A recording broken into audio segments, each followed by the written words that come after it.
Hey guys, I am trying to figure out how to change my microphone. It wouldn't let me do it before I went live, so I don't know if anyone can hear me. I know no one's here yet, so hopefully you can hear me. I don't know. This is so annoying. YouTube changed their live streaming. You can hear me okay? It's not going to be through my microphone though, I don't think. I think it's just coming through my computer. Hi guys, can you let me know if you can hear me okay and if does it sound messed up though, or is this okay? Because if it sounds like messed up, I can probably put in my headphones if I need to. But yeah, YouTube changed their live streaming. It used to be done through the platform and done so easy. Okay, perfect. Superfro says it's good. Philip says it's good. All right, what's up guys? Thanks for joining me today.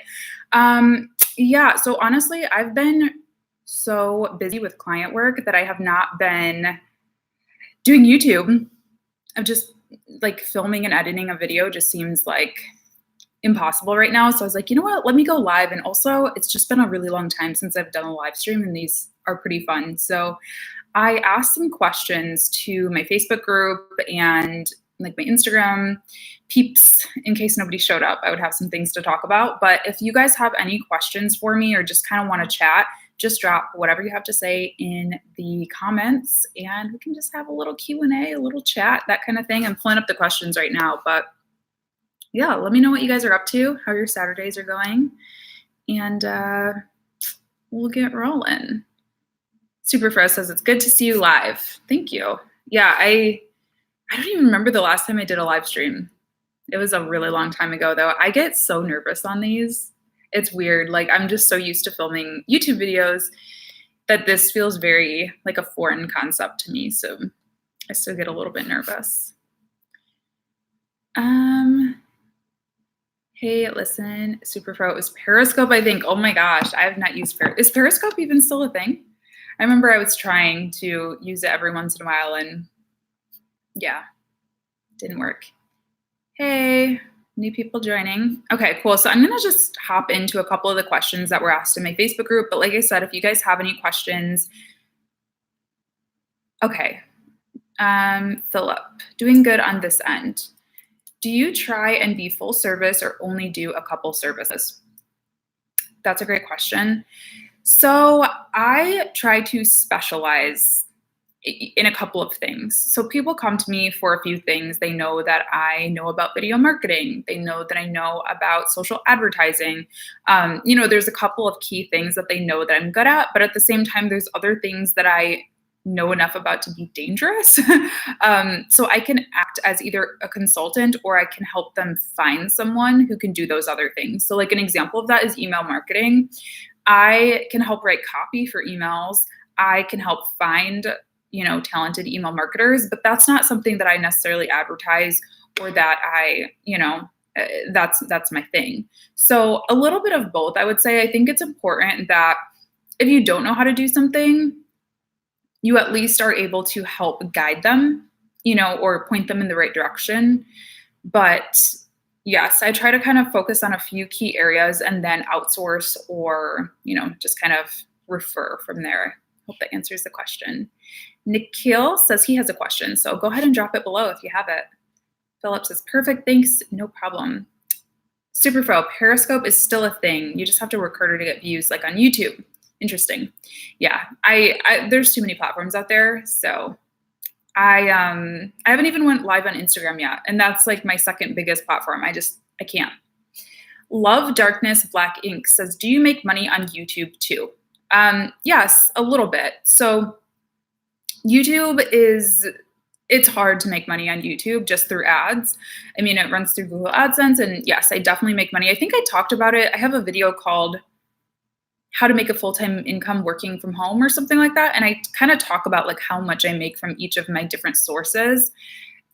So yeah, YouTube is a consistent income. Like I do get a check from YouTube every single month, but it's not like thousands and thousands of dollars. It's like a few $100s. But I mean, I'm grateful for that because I love what I do. And then I also get indirectly paid from YouTube because people watch me and find me and want to hire me for my services. So YouTube is actually my number one referral platform to my website. So most of my clients, they said they searched something on YouTube or Googled something about how to do something for Instagram or whatever, and they found me, and then they want to hire me. So yeah, I get paid both directly and indirectly, but just a very small amount. Nikhil says, my Instagram reach is not increasing. Please help. I go through every single possibility. Please help. I've heard a lot of people are having problems with Instagram lately, with Instagram reach declining. I personally, actually, yeah, I guess I have. I've seen a little bit lower engagement on most of the accounts that I manage, including my own, and a little bit lower reach. But, part of me feels like I don't care that much, because I mean, reach is not a vanity metric. Reach matters because that's whose feed you're getting into. So I would be a little bit concerned about that. But like engagement and stuff, I don't know. I try not to let that sway what I'm doing too much. And especially if it's just like a platform update, like an algorithm update, you kind of just got to do what you can do. One thing that does help is using all the different features. So I know that you said you went through every single possibility, so maybe you've tried this already, but if you find that reach is declining, you can, try posting to stories every day, try sharing your photos to stories, try going live, try using the stickers on stories, asking questions even just in your posts, like, hey guys, what do you think about this? Because the algorithms reward engagement, right? So the more that people are talking to you, the more Instagram is going to see that as a signal that you're doing the right thing, you're an interesting account. So back sings. What does that mean? Anthony said back sings. I have no idea what that means. So yeah, anyway, I hope that helps, Nikhil. You can also try running some ads. I recommend if you do run Instagram ads that you run them through Facebook Ads Manager versus just doing a boost on the Instagram platform itself. So, but yeah, you can run like a reach ad to just kind of like remind your followers that you're there and things like that. You guys, one, Anthony, I want you to explain what box sings means, because I have no idea what that means. And two, if you guys who are watching would take a second to like this video, and if you feel very compelled, if you want to share this video with somebody who would be interested in it, I'd love that, because we only have a few people watching right now. So I'd love it if you gave me a thumbs up. It takes 2 seconds. Nikhil says, thanks, I love your content. You're so pretty. Thank you so much. I appreciate that. Anthony, each value is increasing. Back sings. I'm sorry, I don't know what you're talking about. Yeah, I'm not sure what that means. All right. And so you are increasing our volume. Okay, I don't know. I'm sorry, I don't know what that means. I'm gonna hop into some of the questions that were asked in my Facebook group though. So if you guys have any more questions, leave them down below. I'm gonna come back to the live chat in just a second. So Chanel asked, in order to grow, I need help, but I also don't have money to hire someone. I feel stuck in a circle. Any advice? So this happens.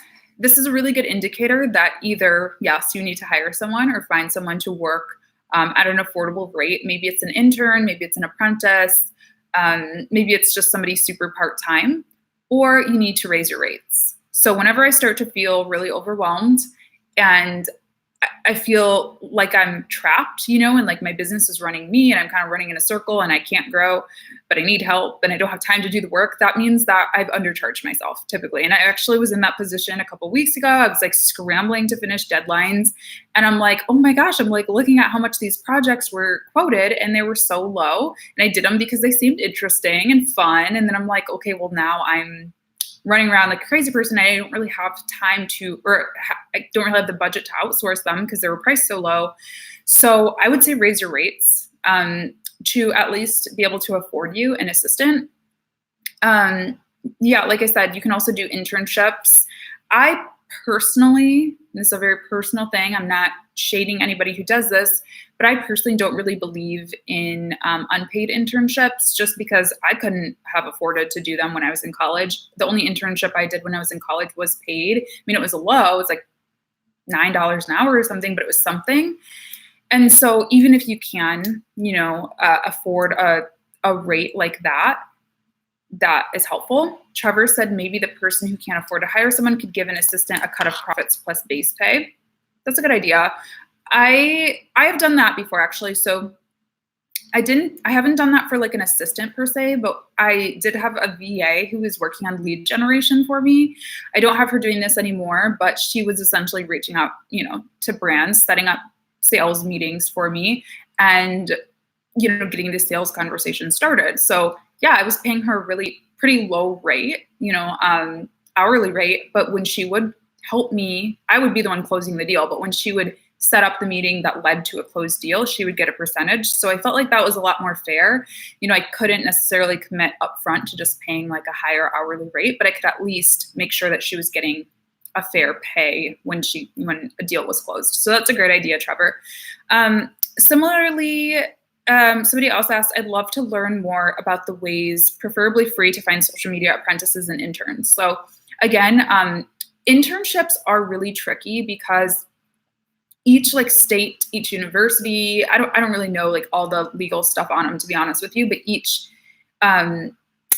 jurisdiction or whatever has different rules. So some places you can do free internships, some you can't. Some schools require you to do certain things, have certain credentials, have certain XYZ. So what I would recommend probably doing is maybe if there's a university or community college or whatever it is in your area, just setting up a meeting, reaching out to the school, and particularly maybe like the marketing, the school of business, the marketing, arts and sciences, whatever, and reaching out and saying, hey, I'm a business owner in the area. I'm looking for an intern. Do you do that? And they will probably be able to walk you through that.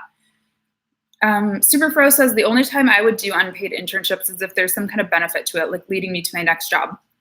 Yeah, and I think that's the point of internships. I think ideally, like that is what they do. And I think they do most times.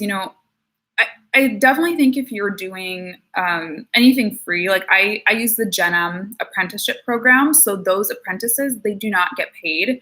I do pay to use the program, but it is very much, it's different than like, I don't think of it as I'm hiring help. I think of it as I'm helping mentor someone and they're going to do a little bit of work for me too. So it does require an investment on your end, like as the person hosting either the free internship or the apprenticeship. Like you really have to, I train them, I give them free access to my courses. I, take time to review their resumes and do stuff like that. So it's a little bit of a different dynamic than being like a free worker, if you know what I mean? So okay, I don't think I missed any questions. Okay, another question here is, I'd like to know what it is you're loving about LinkedIn and how you're using it. So I love LinkedIn. LinkedIn is like my favorite social platform right now, to be honest, besides YouTube, because YouTube's my bae. But LinkedIn is great. LinkedIn is great for just connecting with people. Right now, the good thing about it is organic reach. Speaking to Nikhil's question about Instagram, LinkedIn's organic reach has not been impacted by like these crazy algorithms like Facebook and Instagram and all these other platforms have. So you can post something and kind of go viral. I hate that term, but you can go viral still. You can reach people outside of your network. Hashtags are a thing on LinkedIn. So really what I use it for is just sharing industry content, whether that's publications or mentions or podcast interviews I've done or something like that, or just industry type content. So, hey, here's what's going on in social media right now. Let's just share knowledge. And what that does is that helps show people in my network that I know what I'm talking about and, that I'm active in the space, I'm informed, all that kind of stuff. I try not to be too self-promotional on LinkedIn because it really is just a social network. So I just like talking to people and, commenting on things and just being engaged, being active. They released native video a couple years ago now, but it's still like relatively new. So instead of posting a link to your YouTube video, I do this for one of my clients' pages a lot because I do videos for them. And so instead of posting a link to the blog post or to their YouTube channel, what I'll do is I'll actually embed the video on LinkedIn itself. And that way it does a little boost in the algorithm, and I'll just upload like a teaser of it. So it hopefully incentivizes people to click over to the blog to see the full video. So there's lots of fun things. I don't know. I just love LinkedIn. I also have found it really great for staying connected with old former colleagues, from corporate America, because a lot of those folks, I'm not going to like follow my old, my former, I don't know, like VP or a former executive at my old company on Instagram. Like that's kind of weird, but I do stay connected to them there. And it's great because a lot of those people genuinely support you still and want you to be successful. And so they'll share your things. They'll, pass along referral opportunities. And it's always good to just stay, on good terms with people you used to work with.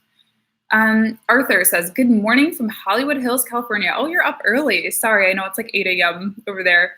I love your content. It helps tremendously. Thank you so much. I'm so glad that my content could be helpful for you. And I wish I was in California right now. Brand says, praise emoji. What up, doe? Okay. Yeah. I just have one more question from my Facebook group. So if anyone watching on the live stream has questions for me about anything, social media marketing, freelancing, my life, whatever it is, drop them in the chat, please, because I want to keep chatting with you guys. I need a sip of coffee, though. One moment. Okay, last question is, if you're just starting out as a social media manager, how much should you charge monthly?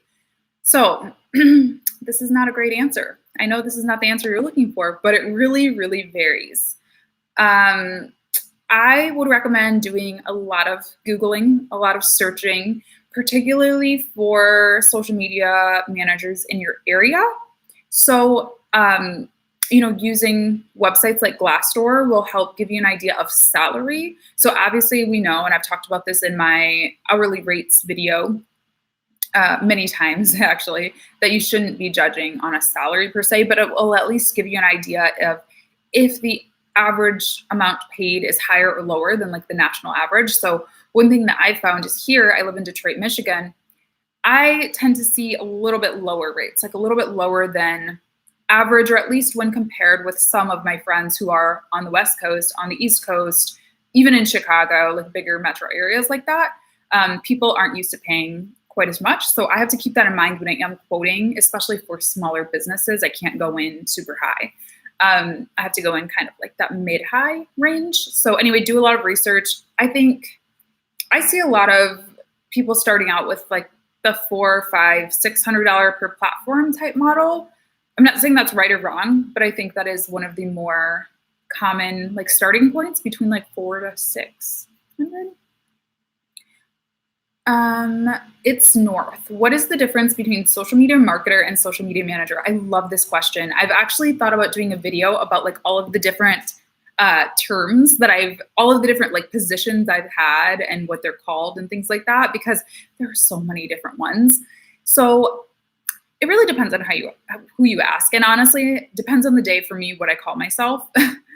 Generally speaking, I call myself a social media marketer because I feel like it's a little bit more all-inclusive. And I also feel like it seems a little more serious and important. I mean, I don't mean that to say social media managers aren't important, but I think it implies, this is my understanding of it, a social media marketer implies that you are going to be marketing, aka doing some paid advertising, doing some funnels, doing some market research, that kind of thing. Versus a social media manager, generally speaking, excuse me, I'm sorry.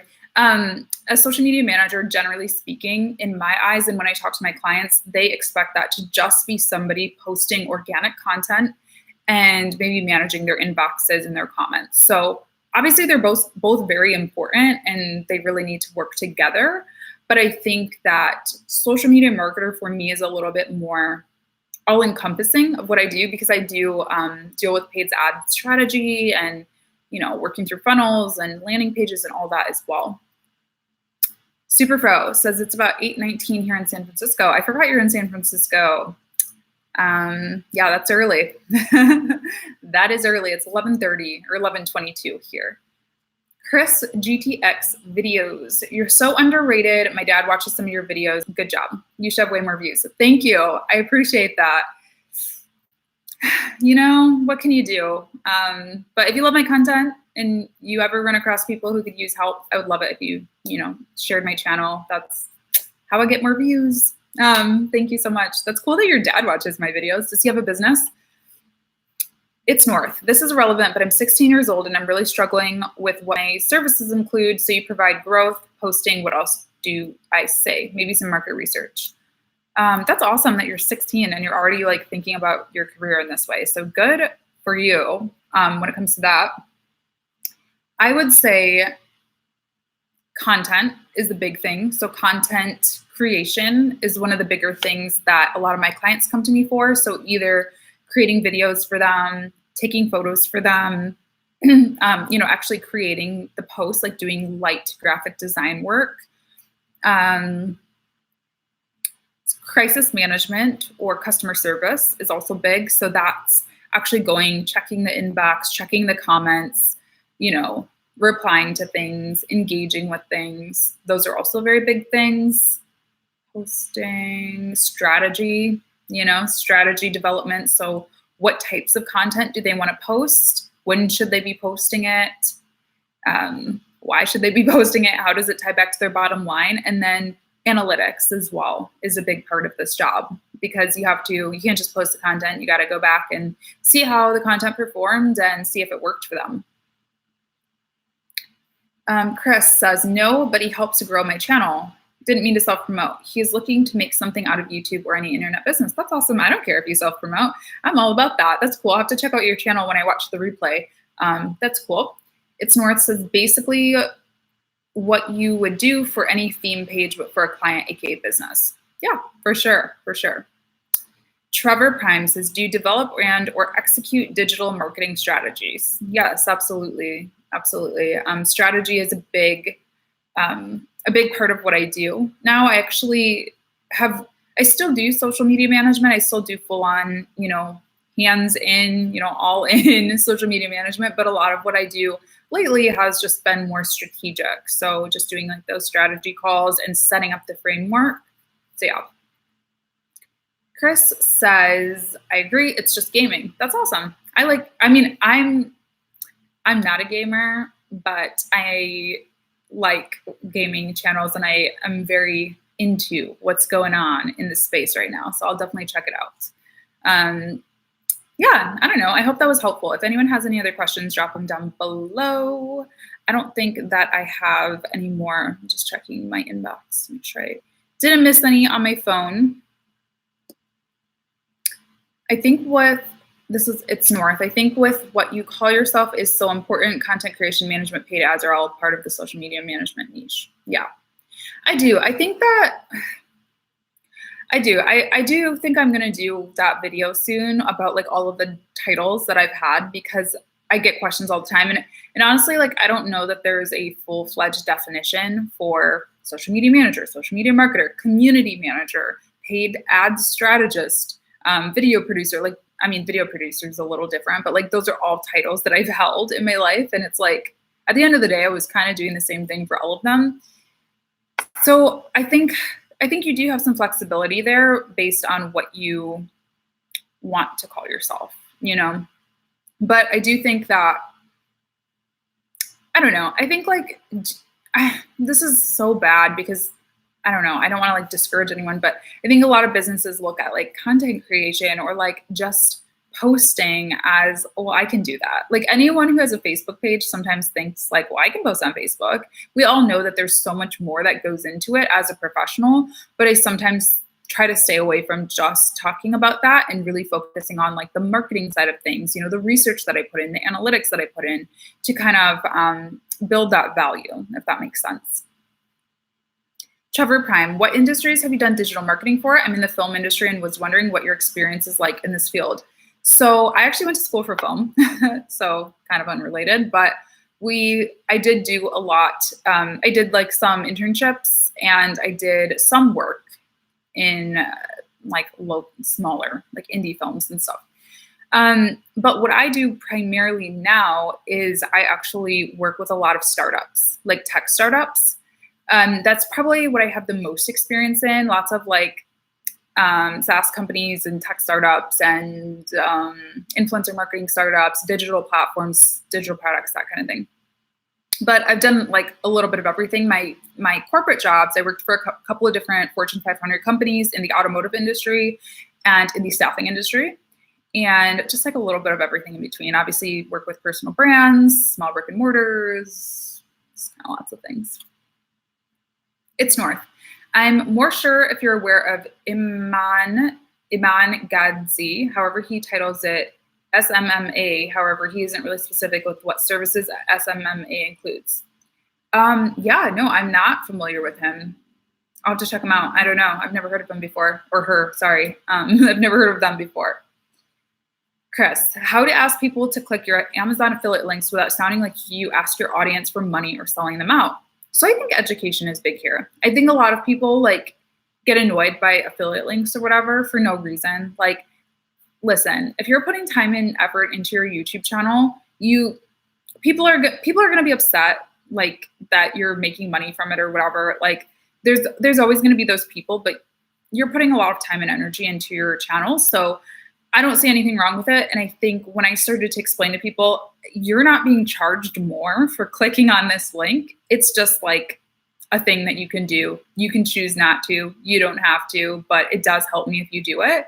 That kind of help people, like, they're like, oh, it doesn't cost anymore. It's not like this weird thing. I don't know. So education is big there, I think. And you just have to stop caring. I stopped caring.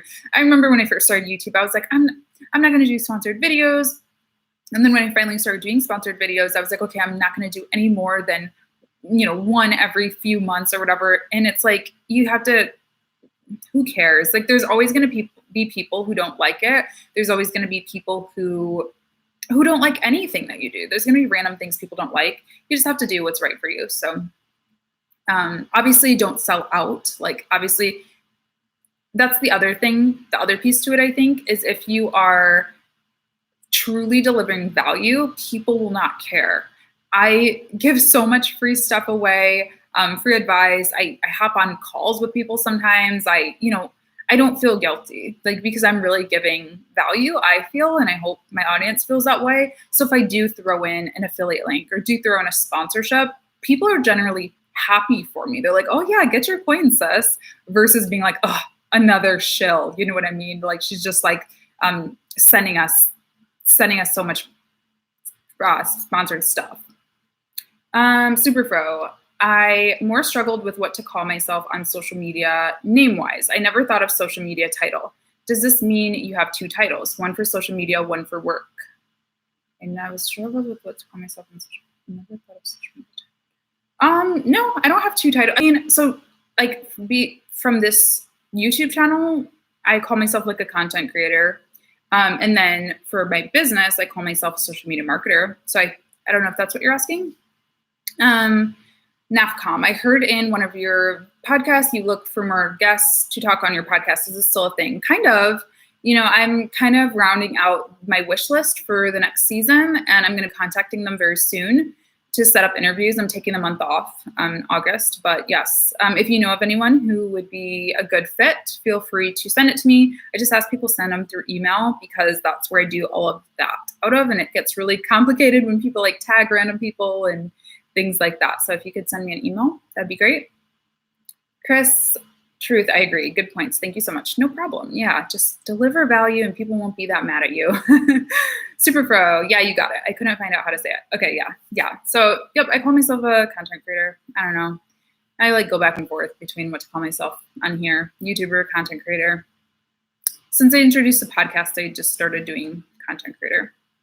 NAFCOM. Okay, so I guess I'm not into that realm because I sent you an email, but no reply. It was some months ago, so maybe you have missed it. Doesn't ring a bell. I mean, I get a lot of emails. I'm not trying to be that person, but I do get a lot of emails. So yeah, maybe if you want to forward it to me again, just so it's at the top of my inbox, I'll be sure that I can see it. Or if you tell me what to search for, would your email be under NAFCOM or would it be under a different name? It's North. I understand your time is valuable. However, is there any way I can get a free consulting call to get me on my way? I have so many questions. So I do offer paid calls, obviously. And then I do not really offer free calls right now, but the best way to, like, I'm not trying to sell. We were just talking about like not being a sellout. But the best way to get free calls with me is I do have Patreon. If you join the $7 tier, you get free calls with me every single month. Otherwise, you can always email me and we can work something out. And I'll do my best to respond to you. Sensual Sapphire, are you able to do podcast chats via phone call / London distance? Yeah, so I interview podcasts, You interview podcast guests from all over. I just use Wave, or not Wave, what is it called? Zoom. Chris, is this Blue Yeti mic? This is. I don't think the sound is coming out of here though. I couldn't figure it out. I couldn't figure out how to change the microphone. If it sounds good, maybe it is, but I think it's just coming out of my computer, which I'm not proud of and I'm not happy about. But I like it, but I don't love it. I need to upgrade my podcasting equipment. That's pretty good. The trick with the Blue Yeti though is that you need to have an arm, like a shock arm for it to sound good, in my opinion, or at least for my setup. If you just use it on the table, it sounds really like metallic-y and really weird. So yeah, I'm just checking my inboxes one more time. You guys, if you have any final questions, let me know. But yes, definitely, I've had a lot of, my lighting keeps changing too. It's kind of annoying me. I've had a lot of guests from all over. The lighting changes every time I lift up my cup. That's annoying. I like Blue Yeti. We use it on desk, but still sounds good. Okay, so yeah, I think for my setup, it doesn't sound good on my desk. I have like my apartment is not ideal for sound. It really isn't, because I have like really high ceilings and everything is really hard. Like I don't have very much carpet and everything. So it is hard to get good sound here. So that's been something that I've been really, really working on. Sensual Sapphire, do you ever suffer from imposter syndrome? Yeah, for sure. For sure. Ask only because I think many people new to freelancing experience this. Oh, 100%. I don't so much anymore. Like I just think because I've been doing it for a while now that I've started to like just have to get over that. And I've also like built up, you know, I don't know, like some case studies and just some experience in my life that I feel like I can speak to pretty well.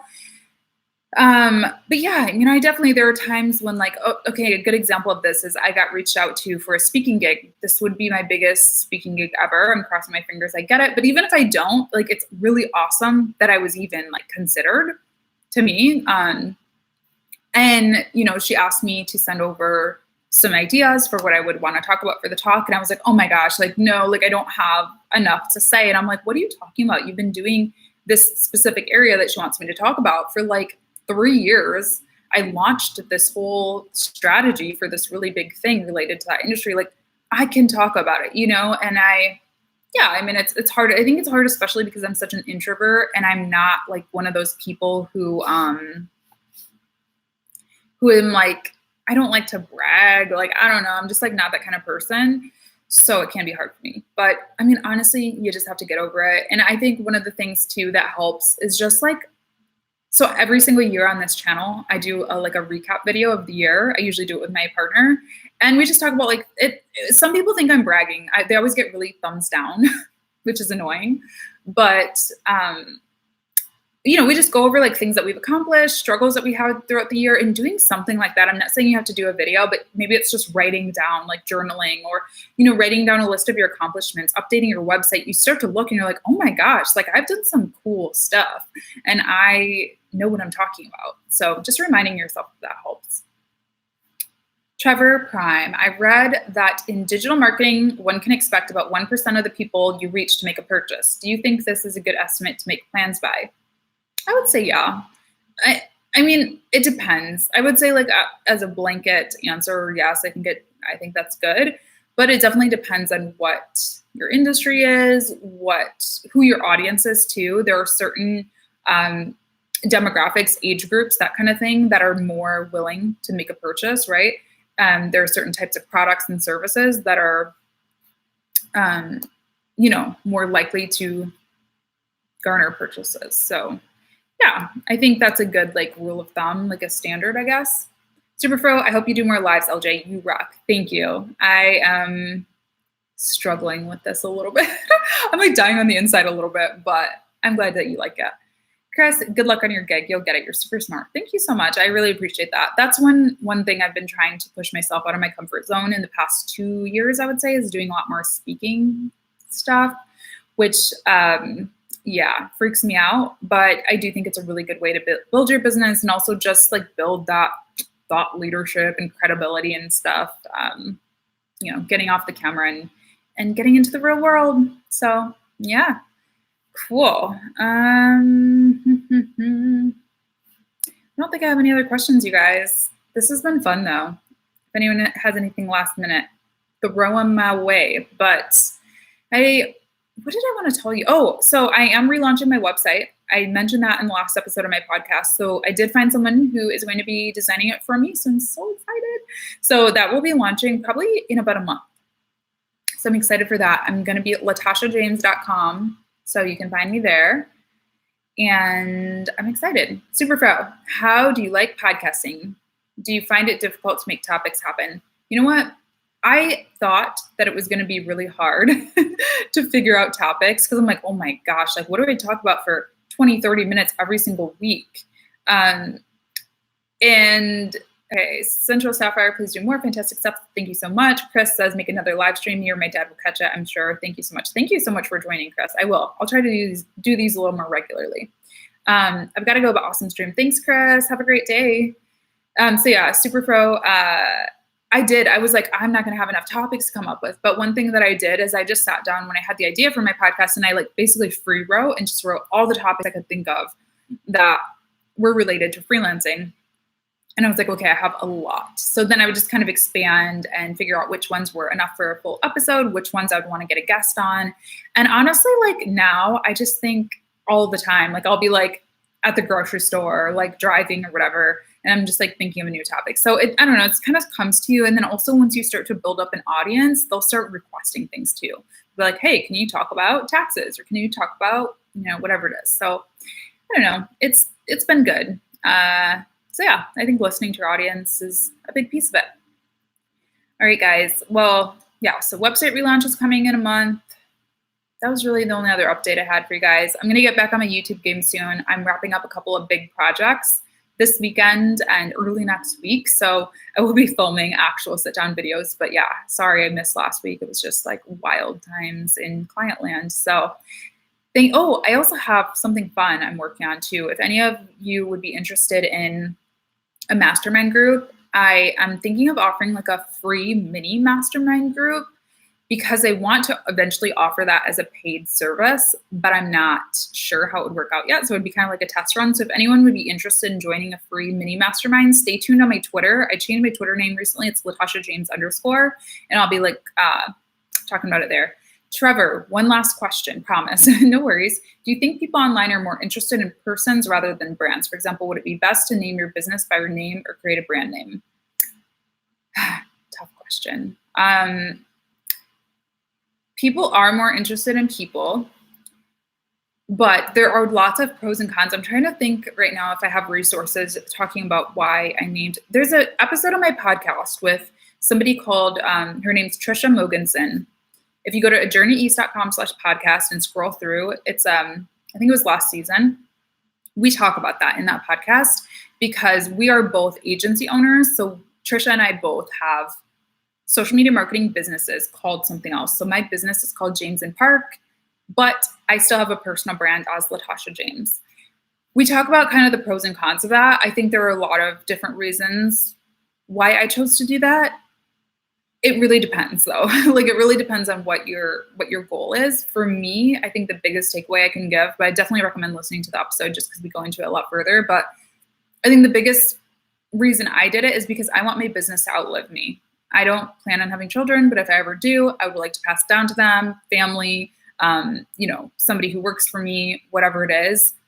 I don't want to also be the face of the business for the rest of my life necessarily. Maybe I will be, but if I ever want to retire or just want to stop doing YouTube videos, I want to be able to still have an established business that's kind of running behind the scenes. So that's why I decided to create a business identity for myself versus just being Latasha James social media manager. Because if you think about it, you gotta be involved forever, really. It's gonna be weird if somebody hires Latasha James, but then like some random girl shows up. So that's kind of my short answer. But I will say that, again, the majority of my clientele comes to me through YouTube. They find me, they say, hey, they start to get to know me as my personal brand. They'll follow me on LinkedIn, on Twitter. Well, not Twitter. Twitter is like not really professional, but whatever. And they reach out to me. So I think they kind of have to work as both. I am the founder of my company. I'm the face of my company, but my company has its own identity.